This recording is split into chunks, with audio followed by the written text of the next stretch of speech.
জুলাইয়ের ঘটনাটা একটা ঘটনা, আর একটা লম্বা শাসন চলাকালীন সময়কালীন যেই দুর্বৃত্তায়ন সেটা আরেকটা ঘটনা। দুটা ঘটনাকে আমি একটু পার্থক্য করব।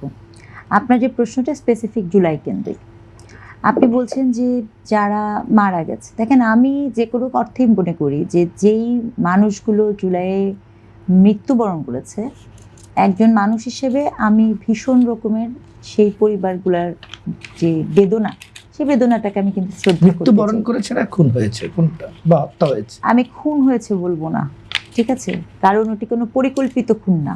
মানে খুনের যে সংজ্ঞা থাকে না, সেই সংজ্ঞার একটা বিষয় থাকে যে আপনাকে একটা পরিকল্পনা মাফিক করা হচ্ছে, এটা নির্দেশনা, এটা হচ্ছে আপনি দমন করেছেন, নিপীড়ন করেছেন। ধরেন আমরা মুক্তিযুদ্ধে যারা করে তাদেরকে তো বলি না কেউ খুন হয়েছে, তাই না? সহজ কথা। আপনি যখন একটা কোনো কিছু প্রাপ্তির আশায় গিয়েছেন, কোনো কিছু নিয়ে আন্দোলন বিপ্লব সংগ্রাম করেছেন, এবং আমি নিজেও যখন ওই তার অংশ, আপনি, আমরা সবাই, আমরা যে কেউই কিন্তু এখান থেকে নাই হয়ে যেতে পারতাম, পরিস্থিতিটা সেরকম। তো সেই জায়গাটা থেকে আমি এখানে কোনো খুন শব্দটা ব্যবহার করতে চাচ্ছি না।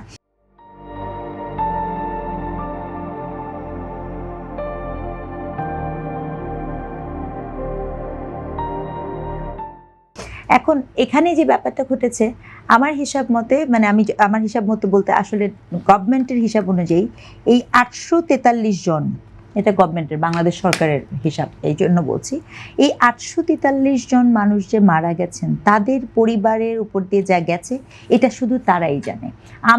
আমরা কিন্তু কখনো তাদের এই লসকে অনুভব করতে পারবো না, এটা তারা করবেন। সংকটটা কোথায় জানেন? আপনি কি কখনো চিন্তা করেছেন বাংলাদেশের একটা সমস্যা হচ্ছে, বাংলাদেশের গড়ে অন অ্যান এভারেজে এত মৃত্যু হয় প্রতি বছর, হয়তোবা এই মৃত্যুগুলো হতে হতে এত স্বাভাবিক হয়ে যায়, আমরা কখনো চিন্তা করি না যে এর কনসিকুয়েন্সেস কী হবে, এর বিচারগুলো করা প্রয়োজন। এটা আমাদের একটা স্ট্রাকচারাল একটা জাতিগত সমস্যা, বুঝছেন? এখন এই আলাপের সাথে আমি কখনো, খুব সচেতনভাবে একটা কথা বলি, আমি কখনো এখানে কোনো ব্যক্তির উপরে দায় দিতে চাই না, সচেতনভাবে দিতে চাই না। কারণ আপনার এই যে 843 জন মানুষ যে মারা গেছে, এটি কি কোনো একক ব্যক্তির দায়, নাকি এটির সাথে যুক্ত সেই প্রশাসন, সেই অপরাপর ব্যক্তিবর্গ, তাদের নিজস্ব স্বার্থ, এগুলোকে এককভাবে হয়েছে? আমার কিন্তু সেটা মনে হয় না। কাজে এই বিচার ব্যবস্থাটাকে আপনি যেভাবে দেখছি, এটা কতখানি জাস্টিসকে এনশিওর করে, সেটা আমার একটা প্রশ্ন। স্যার খুব গুরুত্বপূর্ণ কতগুলো মানুষের নাম বললেন, যেমন মনে করেন আমরা যে ফ্যাসিস্ট বলে যাদেরকে চিনি, ইতিহাসে যাদেরকে চেনায়, সেটার নাম কি? সেটার নাম হচ্ছে মুসোলিনি, অথবা হিটলার, অথবা ফ্রান্সকো। কিন্তু আমি এখানে আরেকটা ডাটা দিতে চাই, এই হিসাব করলে আমার জন্য একটু সমস্যা। এই বিচারে আমি আসলে আমার দেশের যে সাবেক আছে, তাকে আসলে এই বিচারে আমি ফ্যাসিস্ট বলবো কিনা, এটা নিয়ে আমার ডাউট আছে।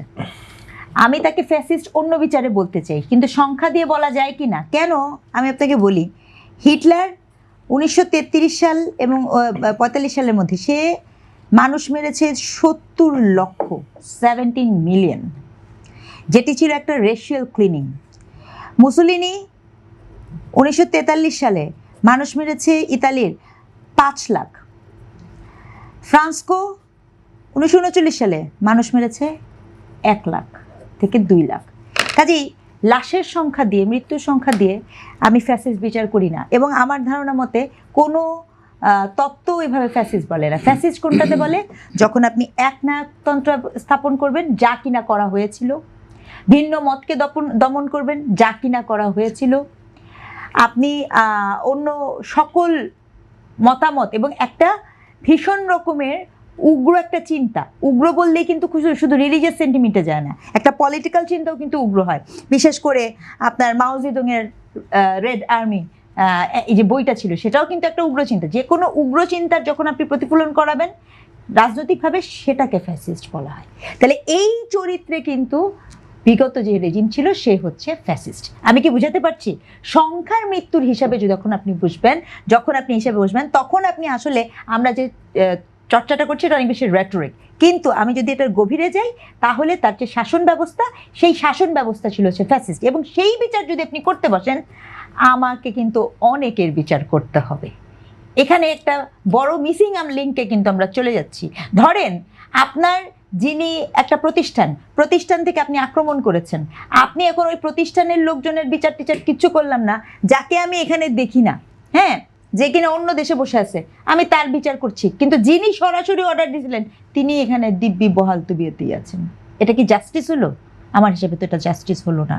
কাজে এই প্রক্রিয়াগুলোর মধ্যে কোনো দ্বন্দ্ব হচ্ছে কিনা, খামতি হচ্ছে কিনা, এটা দেখা জরুরি। কারণ আমি যতটুকু বুঝি ওনার বিচার এটি একই সাথে রাজনৈতিক বিচারের সাথে না, আপনার কাছে আমার প্রশ্ন ছিল ভুক্তভোগী পরিবারগুলোর বর্তমান মানসিক ও সামাজিক অবস্থা কেমন দেখছেন একজন নিবিজ্ঞানী হিসাবে, এবং তারা কি বিচার প্রক্রিয়ার উপর আস্থা রাখতে পারছেন আমার কিনা? মনে হয় না বাংলাদেশে কোনো ভুক্তভোগী পরিবার কখনো বিচারের প্রত্যাশা করে, সেটা রামিসার বাবা হোক আর যে কেউ হোক। যখন যায় তখন সে যাওয়া পর্যন্তই সেটাকেই সে ধারণ করে, এবং বাস্তবতা এটা, এবং এটা হচ্ছে সবচেয়ে বড় আয়রনি। আমরা ওই জায়গাটায় যেতে পারছি না। ভুক্তভোগীরা এখন চিন্তা করে যে সে তো তার ভুক্তভোগিতাকে আপনি আসলে কোনোভাবে কোনো বিচারে এটাকে জাস্টিস করতে পারবেন না, এটা সম্ভব না। এখন আপনাকে চিন্তা করতে হবে তার লসটাকে আমি কতখানি মিনিমাইজ করতে পারবো, তার পরিবারের লোকজনকে পাশে আমি রাষ্ট্র কতখানি যেতে পারবো। আর বিচার ব্যবস্থার কথা বলছেন, যে বিচার ব্যবস্থা সম্পূর্ণভাবে রাজনৈতিকভাবে তৈরি হয়, আমি তো আসলেই বুঝি না। মানবতা বিরোধী হয় আমাদের 1971 সালের যে বিচার ব্যবস্থা, মানে মানুষ মারা যায়, লাখের উপরে মানুষ মারা গেছে, তাদের মানবতা বিরোধী অপরাধে বিচার ব্যবস্থা বিচারের মধ্যে দিয়ে হঠাৎ করে আপনি এখন দেখেন নাই যে তারা কেউ অপরাধী না, তারা কি এখন বাংলাদেশের সংসদে অবস্থান করছে না?